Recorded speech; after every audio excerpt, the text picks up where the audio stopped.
በጣም አመሰግናለሁ አርበኛ ሀብታሙ የሱፍ የአማራ ፋኖ ብሔራዊ ኃይል የጎጃም አንደኛ ክፍለ ጦር የህዝብ ግንኙነት ክፍል ኃላፊ። እንግዲህ ሰሞኑን በእናንተ ቀጠና ያለውን ወቅታዊ ሁኔታ በተመለከተ ነው። በዛሬው ዕለትም በባህር ዳር ከተማ የሰላም ኮንፈረንስ ተካሂዶ የዛ ማጠቃለያ ህዝቡ ሰልፍ እንዲወጣ የተደረገበት እንቅስቃሴ አለ። እሱንም በተመለከተ እንነጋገራለን። እስቲ ከወቅቱ ሁኔታ እንነሳና እናንተ ቀጠና ያለው ሁኔታ ምን ይመስላል? በአጠቃላይ ሰሞኑ አውደ ውጊያዎች። አመሰግናለሁ መሳይ። እንደ አማራ ፋኖ ብሔራዊ ኃይል አንደኛ ክፍለ ጦር በጎጃም ቀጠና ያሉትን እያንዳንዱን ቦታዎች ላይ ጠላት ከዚህ በፊት በቤዝመንት ደረጃ ይዟቸው የነበሩትን እንደ ተቋም በራሳችን ብርጌዶችን ሪፎርም በመስራት በአዲስ መልኩ በማደራጀት ችግሮቻችን በመፍታት የተሻሉ ግዳጆችን እየፈጸምን እንገኛለን። በቅርብም ከ19 ባንድ አውደ ውጊያ ብቻ ጭምባ ዘጌ አካባቢ ባደረግነው ውጊያ ብቻ ወደ 19 ክላሽና አንድ ብሬን መማረክ ችለናል። ይሄ እንግዲህ በአንድ ብርጌድ ደረጃ የተደረገ አውደ ውጊያ ነው። ከዚሁ ጋር ተያይዞ እንደ አንደኛ ክፍለ ጦር በዚህ ወር ውስጥ ብቻ ከ72 ያላነሱ ኃይሎች በአንደኛ ክፍለ ጦር ብቻ በማስከዳት ወደ አማራ ፋኖ ብሔራዊ ኃይል በተለያዩ አራቱም ብርጌዶች ተቀላቅለዋል። እንግዲህ እዚህም በፎቶግራፍም በየለቱ መረጃዎችን እያደረስን ነው። ሰፊ ትኩረት ሰጠን እየሰራን ያለንበት ሁኔታ ካፈሙዝ በመለጠ ውጤታማ ሆነን ያገኛነው ሰራዊቱን በማስከዳት ረገር ነው። በአብዛኛው ውስጥ ላይ ያሉት አባላት ችግሮችን ሲያዩ እያንዳንዱ ነገሮች እዚህ በመነጋገርበት ሰዓት ሙሉ በሙሉ ለመውጣት ፈቃደኛ ናቸው። ነገር ግን ባለመተማመን እርስ በርስ የተለያዩ የሚሰጣቸው ተልኮች የተለየ ስለሆነ በዚህ ሳምንት ብቻ ወደ 200 አለቃዎች 150 አለቃ ማስወጣት ችለናል። በተመሳሳይ እንግዲህ አንድ ሴት ሬዲዮ መገናኛ በመያዝ ማለት ነው 10 አለቃ ማስወጣት ችለናልና በርካታ ኃይል ወደ አማራ ፋኖ ብሔራዊ ኃይል እየተቀላቀለ ነው ያለው። ጦሩ ፈርሷል።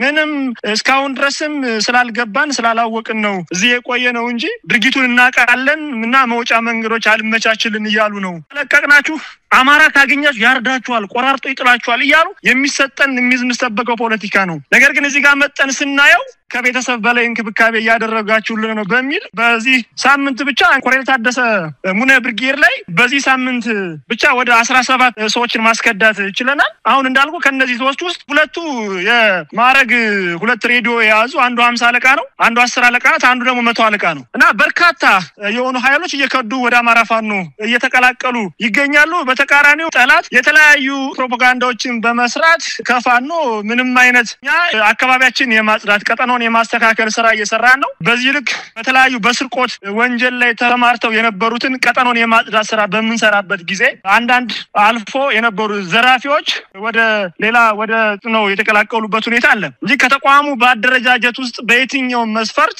እኛ ሌሎችን እየማረክን በስበን እያመጣን ከኛ ተቋም ወደዛ የሚሄድበት ሁኔታ የለም የሚለውን በተለያዩ ሚዲያዎች እየሰራን ከኛ ጋር ያሉትን አባላቶችን በመንከባከብ በዚህ ወር ውስጥም ከፍተኛ የሆነ ስራዎችን ሰርተን በውጤት የምናሳይ ይሆናልና በዚህ ልክ ነው እየሰራን ያለነው። እንግዲህ አርበኛ ሀብታሙ ባህር ዳር አካባቢ አገዛዙ የተለያዩ የፖለቲካ ስራዎችን የሚሰራበት ፕሮፓጋንዳውን በሰፊው የሚያከናውንበት ቀጠና ነው። ሰሞኑንም የሰላም ኮንፈረንስ በሚል የሃይማኖት አባቶችን ሰብስቦ አረጋ ከበደን ሜዳሊያ ሸለመበት ሁኔታ ነው የተስተዋለው። ሌላው በእነን ማጠቃለያ የሰላም ኮንፈረንሱ ማጠቃለያ የባህር ዳር ህዝብ ወጥቶ በሰልፍ ድጋፉን እንዲሰጥ ነው ያደረገው። ምናልባትም እናንተ የምታደርጉትንም እንቅስቃሴ ለማስወገዝ ይመስላል። እናንተም አስቀድማችሁ ለባህር ዳር ህዝብ መልእክት አስተላልፋችኋል። እስቲ ምንድነው ይሄ የሚያሳየው? ዛሬ ሰልፍ የወጡት በአብዛኛው ሴቶች ናቸው። ከዚህም ባሻገር በአስገዳጅ ሁኔታ እንደወጡ የሚያሳዩ መረጃዎች ናቸው በስፋት እኛም ጋር እየመጡ ያሉት። እውነት ነው መሳይ። እንግዲህ በጣም በሚገርም ሁኔታ ያንዳንዷን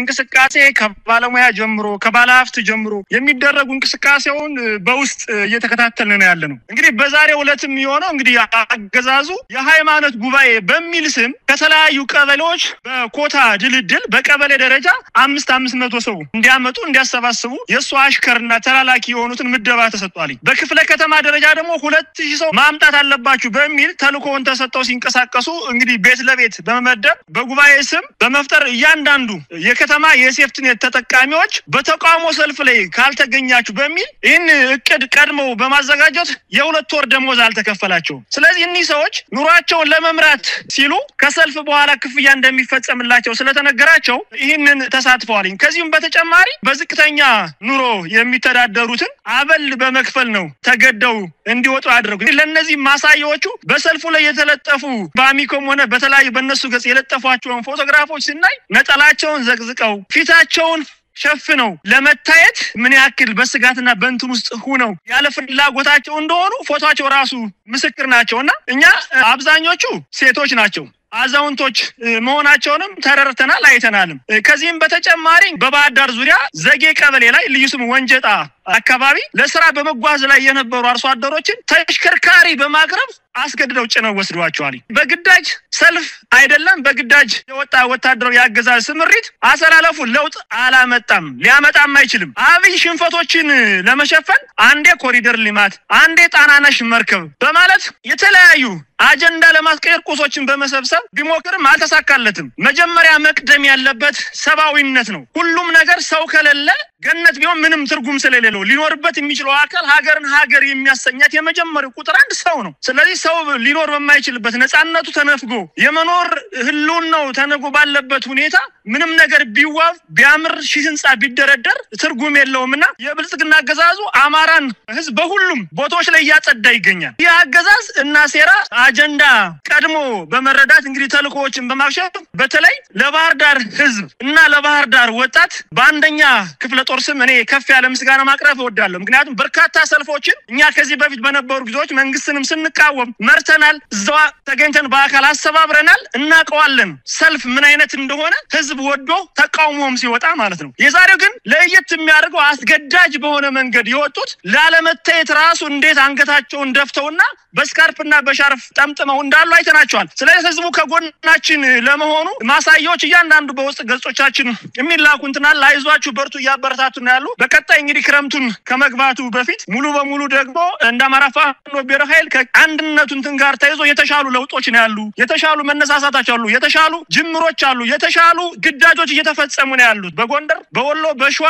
አጠቃላይ በሁሉም ግዛቶች ላይ የተሻለ እንቅስቃሴ ሆናል። ይሄን ጥምረታችን አጠናክረን ክልላችን ውስጥ ያለውን ጣት በቅድ መሰረት እየሰራን ያለ ነው። መሳይ አርበኛ ሀብታሙ እንግዲህ አረጋ ከበደ የክልሉ ምስለኔ አስተዳደር ኦህዴድ ብልጽግና የሾመውና ያዋቀረው መንግስት የሚመራው ግለሰብ ነው። በአማራ ክልል ምን አይነት ሰላም እንዲመጣ አስተዋጽኦ አድርጎ ነው እንዲህ አይነት ሽልማት የሚሰጠው? እንዲህ አይነት ቲያትር ብልጽግና በጣም የተካነበት እንደሆነ ጥሩ ዝግጅት ያልተጻፈ ስክሪፕት ያነበቡ የመጡ እንዲህ አይነት ቲያትር የሚሰሩበት ሁኔታ ለኢትዮጵያ ህዝብ እጅግ አንገት ሰባሪ ነው ማለት ይቻላል። ይህ ግለሰብ ያበረከተው አስተዋጽኦ የለም። ይልቅስ በአማራ ህዝብ ላይ የታወጀውን ጦርነት በማስፈጸም በታሪክም ተጠያቂ መሆን የሚገባው ግለሰብ ነው። እዚህ ላይ ብዙ ነገሮች ያሳዝናሉ። የሃይማኖት አባቶች የዚህ ፖለቲካ ድራማ ተዋናይ ሆነው መምጣታቸው በራሱ በሰማያዊም በምድራዊም እንደው ፍትህ የሚጠየቁ መሆናቸውን በዚህ አጋጣሚ ማስታወስ የሚገባ ይመስለኛል። ነገር ግን አጠቃላይ አረጋ ከበደን በመሸለም የሚመጣ ሰላም አለ ወይ? እንዲህ አይነቱስ ድራማ ለአማራ ህዝብ ምን ማለት ነው? ይሄ አዲስ አይደለም ሳይ ከዚህ በፊትም በወለጋ በጉራ ፈርዳ በመተከል በመላ አማራ እየተጨፈጨፈ በግፍ እየታረደ ከኦሮሚያ ክልል የመጣው ሽመልስ አብዲሳንም ካባሻል ሞታል። ይሄ አዲሳችን አይደለም። አማራ ክልል ላይ የተቀመጡ እርሰ መስተዳድር የክልል መሪ ነን ብለው በአማራ ስም የተቀመጡ ኦነጋውያን አስተሳሰብ ያላቸው የዚህ የብልጽግና ተላላኪ እንጂ አማራን አይወክሉም። ምክንያቱም ካንድም ሁለቴ አይተናቸዋል። ስለዚህ በዚህ ስም ህብረተሰቡ ነቅቷል። አሁን ሊሸወድ የሚችል አካል የለም። አሁን በዚህ ቦታ ላይ የተቀመጡት አስገዳጅ ሁኔታ ሆኖባቸው ነው። እንግዲህኛ ተረድተናል። ከልብ ሰልፎች እንዴት እንደሆኑ እናውቃለንና በዚህ የሚቀየር የሚለወጥ አንድም ትውልድ ትግላችን በዚህ ሊቀለበስ ሊቆም አይችልም። ህዝባችን በደንብ ጠንቅቆ ያውቀዋል ማን ከማን ጋር እንደሆነ ተገዶ ተይዞ እንጂ በእያንዳንዱ ጉዳዮች ላይ አሁን የተቀመጡ መሪዎቻችን ፈጽሞ አንድም ለአማራ የሚታገል እኮ አይደለም። ይሄ ሁሉ ግፍና መከራ በሰማይና በምድር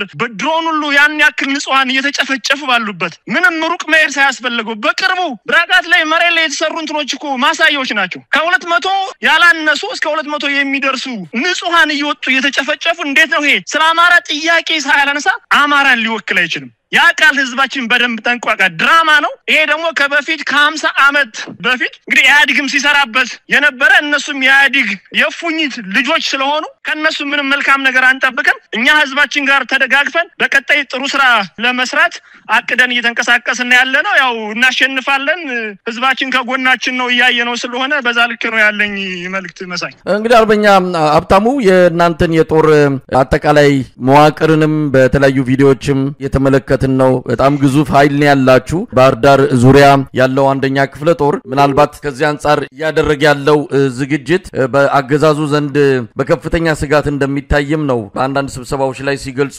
የሚሰሙት ምን እቅዳላችሁ እንግዲህ አሁን ባለው ሁኔታ አገዛዙ በፋኖ ያለውን ኃይል አዳክም ያለው ከብረተሰቡም ልብ እንዲወጡ አድርግ ያለው አሁን የሚቀረው ምናልባት መጪው ምርጫ በሰላማዊ መንገድ በማድረግ ለተጨማሪ አመታት ብልጽግና የአማራ ክልልም ገዢ ፓርቲ ሆኖ እንዲቀጥል ለማድረግ ዝግጅት ጨርሰናል የሚል እንቅስቃሴዎች ከወዲሁ እየታዩ ነው እንዴት ታዩታላችሁ እናንተ ያላችሁን ቁመና በአሁን ሰዓት ያደረጋችሁት ያለው እንቅስቃሴ ያገዛዙ ሰራዊት በምን ያህል ፍጥነት እየፈረሰ እንዳለ ብዙ አስረጂ ነገሮችን ማቅረብ እየተቻለ ነገር ግን በተቃራኒው ነው ለኢትዮጵያ ህዝብ እየተነገረው ያለው እናንተ እንደጠፋችሁ እንደተበተናችሁ ሰራዊቱ ደግሞ በተጠናከረ ሁኔታ ክልሉን እየተቆጣጠረ እንዳለ ከ265 ወረዳዎች 263 ውስጥ የብልጽግና መዋቅር ያለምንም ኮሽታ እየሰራ እንዳለ ነው እየተገለጸ ያለው እዚህ ላይ ምን ማለት ትችላላችሁ እንደሚታወቀው እኛ ከማውራት በዘለለ በውስጥ መስራት ያለብን ነገር በተግባር እየሰራን እያሳየን ነው ለዚህ ማሳያዎቹ በዚህ ሳምንት ውስጥ ብቻ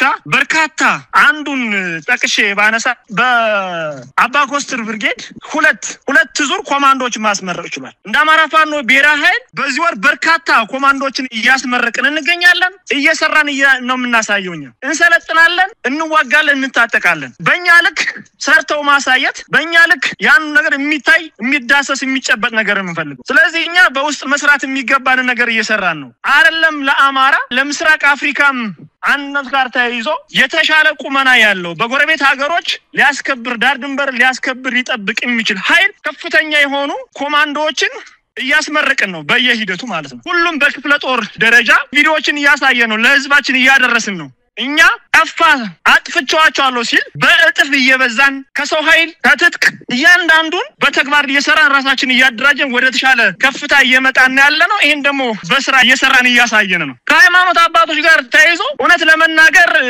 በጣም የሚያሳዝን ዘመን የሚያሳዝን ወቅት ላይ ነው ያለነው ይሄን ያክል ቤተክርስቲያን እየፈረሰ እየወደመ በርካታ መስጊዶች እየወደሙ እየተቃጠሉ ባለበት ሰዓት እኔ እውነት ለመናገር በዚህ ደረጃ አባቶችን ለመውቀስ ሞራልም ስልጣኑም አቅሙም የለኝም ግን ምድር ላይ የምናየው ነገር መናገር ግዴታ ስላለብን ነው እንግዲህ ቢችሉ እንደ አቡነ አብረ ጴጥሮስ ባላለባቸው በርካታ እዛው 4 ኪሎ ውስጥ መንግስት አብይ አህመድ ባለበት በይፋ መስቀላቸውን ይዘው እየተዋጉ እያወገዙ ያሉ ድንቅ አባቶች አሉ ጳጳሶች አሉ ወረታች ወረድ ስንል ደግሞ የሚጋለቡ የሚሰጣቸውና ትዛዝ እየፈጸሙ ተቋማትን ለማፍረስ የሃይማኖት ግጭቶችን ለመፍጠር የሚሰሩ እኛን አይወክሉንም በቅርቡም እንዳየናቸው በሲኖዶስ ደረጃ ጥያቄ የሚያቀርቡትን ለአማራ የቆሙትን እንደ እምነት በእምነት ደረጃ እያንዳንዱ የሚተዳደርበት የሚመራበት የራሱ መመሪያና ህግ አለው ያ ተጥሶ ነው እየተሰራ ያለው አሁን ስለዚህ እኔ አባቶች በደንብ ቆም ብለው ማሰብ ቢችሉ እውነት በዚህ ዘመን እንደዚህ ሆነን መቀጠል እንችላለን ወይ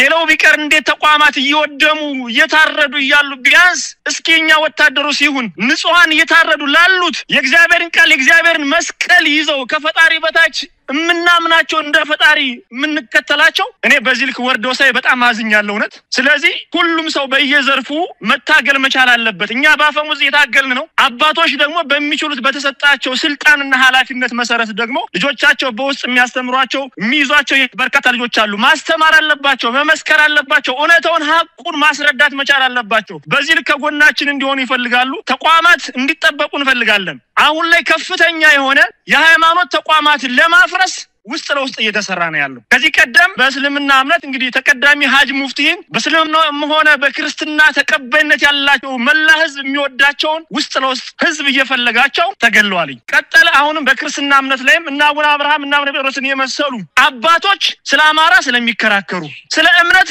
ሐቁን ስለሚመሰክሩ በሴራ ውስጥ ለውስጥ ተጎንጉኖ አታስፈልጉም ተብሎ ተገፍተው መጥቷል ስለዚህ እስከ መቼ ነው ልንኖር የምንችለው ከዚህ በኋላ ስንት አመት ልንኖር ነው ጎበዝ እኛስ ባይሆን ወጣቶች ነው ለመኖር ልንጓጓ እንችላለን 50 60 70 አመት ሆናችሁ ለምንድነው በዚህ ያክል ፍርሃት የተጫናል? እዚህ በላይ ምን እስከምን ሆነ የምንጠብቀው? ሁሉም ተቋማቶች ይጥፉ። ቢያንስ እንኳን ለቤተክርስቲያን ለመስጊድ ያላችሁ ሸሆችና ዑለማዎች የት አላችሁ? አሁን ያኔ በመንግስት በአብይ አህመድ ትእዛዝ አንድ ቦታ ላይ አንድ ሙስሊም ተገደለ ተብሎ ሲጮሁ የነበሩ ኡስታዞች ዑለማዎች የት አላችሁ? ለምን አትወግዙም? በርካታ በግፍ እየታረዱ ይወደቁ ያሉ ሙስሊሞች አሉ፣ ክርስቲያኖች አሉ። ስለዚህ ሙስሊሙ መንቃት ይገባል፣ ልንነቃ ይገባል። አብይ አህመድ በስም ነው እንጂ የእስልምናም የክርስትና እምነት ተከታይ አይደለም። ይሄን በደም ጠንቅቆ ሊያውቅ ይገባል ህዝባችን። እኛ ተዋደን ተፋቅረን ተዛምደን የኖሩ ሃይማኖት ናቸው እስልምናና ክርስትና። በዚህ ፖለቲካ ሊሰራብን አይገባም። ሁላችንም ነፍጣችን አንስተን ራሳችን ማስከበር መቻል አለብን የሚል መልእክት ነው ያለኝ መሳይ። በጣም አመሰግናለሁ። አርበኛ ሀብታሙ የሱፍ የአማራ ፋኖ ብሔራዊ ኃይል የጎጃም ቀጠና የአንደኛ ክፍለ ጦር የህዝብ ግንኙነት ክፍል ኃላፊ። እግዚአብሔር ይስጥልኝ። እኔም አመሰግናለሁ።